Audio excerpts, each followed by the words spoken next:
আসসালামু আলাইকুম ভাই। ওয়ালাইকুম সালাম। কি অবস্থা, ভালো আছেন? হ্যাঁ ভালো আছি। কুয়েতে কত বছর ভাই? আছি তো 5-6 বছর থেকে আছি। 5-6 বছর ধরে। তো এই কুয়েতের কি কোম্পানিতে না? হ্যাঁ কোম্পানিতে আছি। কি কোম্পানি, ক্লিনার? না ক্লিনার না, আমরা একটা অন্য পাইপের কাজ করি। পাইপ ফিল্টারের কাজ করেন। ও, আর কুয়েতে যে নতুন সাধারণ ক্ষমা দিছে এই বিষয়ে কিছু জানেন? কুয়েতে সাধারণ ক্ষমা দিছে, যেটা এটা তো ভালো খবর। যেহেতু অবৈধ মানুষগুলা সব যদি এখন চলে যেতে পরবর্তী কালে আসতে পারবো। তো এটা আপনি কি মনে করেন, পজিটিভ সাইড না ভালো সাইড না খারাপ সাইড, একটু বলেন। এটা তো ভালো ভালো, এইরকম কুয়েতের সরকারের আইনটা ভালো করছে। এটা যদি আবার আপনার সাইড যদি আবার আসতা, তাহলে এটা তার আইন মতো চলে যাও, আবার চলে আসবো। মানে এখন যদি চলে যায় তাহলে মানে নতুন বিষয় আবার ঢুকতে পারবে, নতুন বিষয়। আর যদি না যায় তাহলে এই যে বায়োমেট্রিক যে ফিঙ্গারটা চালু করছে, ওই ফিঙ্গারে কিন্তু কইরা দিলে মিডল ইস্টে কোনো কান্ট্রিতে ঢুকতে পারবে না। এটা জানেন কিনা? হ্যাঁ এটা জানি, এটা ঢুকতে পারবো না, হেয়ার লস। এখনো যারা আমাদের অনেক বাংলাদেশের বাইরে আসা অবৈধভাবে, তাদের উদ্দেশ্যে বলে দিতে তারা যাতে তাড়াতাড়ি চলে যায়, যাওয়াটাকে ঠিক হবে, মানে তাড়াতাড়ি যদি চলে যায়।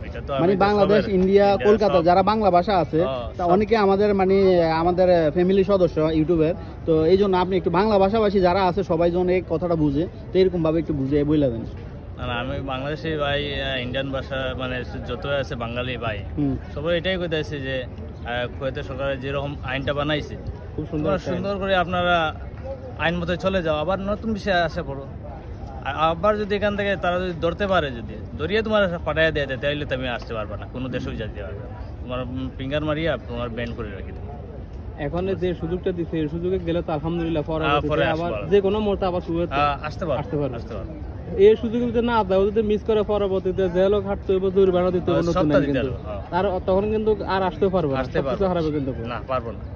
আমাদের তো অনেকে তো আমরা মাসে 50,000 টাকা ইনকাম করি, ওই লোভে কিন্তু আমরা যাচ্ছি না এখন। আর কি হবো গেলে না গেলে, কিন্তু তাদের উসিলাতে না আরো যাদের আকামা আছে ওদের কিন্তু ক্ষতি হচ্ছে, এটা কিন্তু তারা বুঝতেছে না কিন্তু। তবে এনে আবার আরেকটা কথা আছে, মনে করেন আমরা যদি বলি আর কি, মানুষে মনে করেন কেউ 50,000, কেউ 1 লক্ষ টাকার মানে লোভে যাইতেছে না, কিছু কিছু মানুষের আবার ফ্যামিলিগত কিছু ক্রাইসিস আছে, সমস্যা আছে, ঠিক আছে না? মানে আমরা যদি মনে করেন এটা সবাইরে বিবেচনা করা যাবে না, তো যাদের সমস্যা আছে ভাই আপনারাও একটু দ্রুতভাবে চলে যান, মানে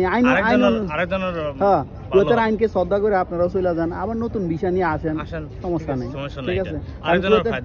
কুয়েতের আইনকে শ্রদ্ধা করতে হবে, আমরা যে দেশে আছি এই দেশের আইনকে আমরা মাইনে চলতে হবে, না হলে তো আমাদের সমস্যা হবে বেশি, আর আমাদের দেশের ভাবমূর্তিও ভালো থাকবো, ঠিক না? ঠিক আছে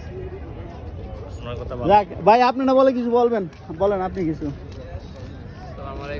ওয়ালাইকুম সালাম। কি অবস্থা? ভালো আছি ভাই, আলহামদুলিল্লাহ। তো এই যে কুয়েতের যে আইনটা করছে এটা ভালো কতটুকু করছে একটু বলবেন? আলহামদুলিল্লাহ ভালো করছে, ভালো করছে। তো কিরকম ভালো একটু বুঝিয়ে বলেন না। আগামী কই বাইরে এটা তো মনে করো প্রচুর লোক আছে, বাংলাদেশের আছে, ইন্ডিয়ার আছে, শ্রীলঙ্কা আছে, সব কান্ট্রির আছে। এবার মনে করেন আজকে যে মনে করো আনলিগাল আছে, কোনো অসুবিধা, বাড়ি যেতে পারতো না, কোনো কিছু প্রবলেম হইলে যাওয়ার লগে কোনো অসুবিধা থাকে, তার লগে নিজের দেশের লগে লিগালভাবে এখানে কাজ করলে কুয়েতের সরকারের কাছে বালা, সব কিছু করতে পারে করছে। তো যাক ভালোই, কারণ এটা হলে সবার জন্য ভালো হয়, আমাদের দেশের জন্য ভালো হয়, দেশের জন্য ভালো, দেখেন গালফ কান্ট্রির সব জায়গা তো ভালো, সব কান্ট্রি। কারণ এই দেশ থেকে যদি অবৈধ ফিঙ্গার পাঠা যায়, গালফে আর কোনো দেশে ঢুকতে পারবো কিনা? না ঢুকতে পারতো না, আর ঢুকতে পারবো না কেন? ওই যে বায়োমেট্রিক করছে এই কারণে নাকি? বায়োমেট্রিকের কারণে, আর এটা তো ফিঙ্গার ব্লক করে দিব, অন্য কোনো কান্ট্রি ধরতে পারতো না, সৌদি ধরতে পারতো না, দুবাই ধরতে পারতো না, মিডল ইস্টে কোনো কান্ট্রি ধরতে পারতো না। যাক, ধন্যবাদ আপনাদের মূল্যবান সময় দেওয়ার জন্য। তো ভালোবাসা অবিরাম, সাপোর্ট চাই অল টাইম, আর সবাই সাবস্ক্রাইব করবেন। আর ভাইদের কথা তো শুনলেন, আমরা কিন্তু পাবলিকলি ভিডিও বানাই। এই দেখেন লোকেশনটা, আমরা এখন আছি ফরানিয়া পার্কে। তো দেখছেন অনেক কষ্ট করে আমরা কিন্তু ভিডিও মেক করি, আর আপনারা যদি সাপোর্ট না দেন আমরা সাপোর্ট পাবো না। তো সবাই সাপোর্ট দিবেন, ভালোবাসা দিবেন, এই আর কি। ওকে, আল্লাহ হাফেজ।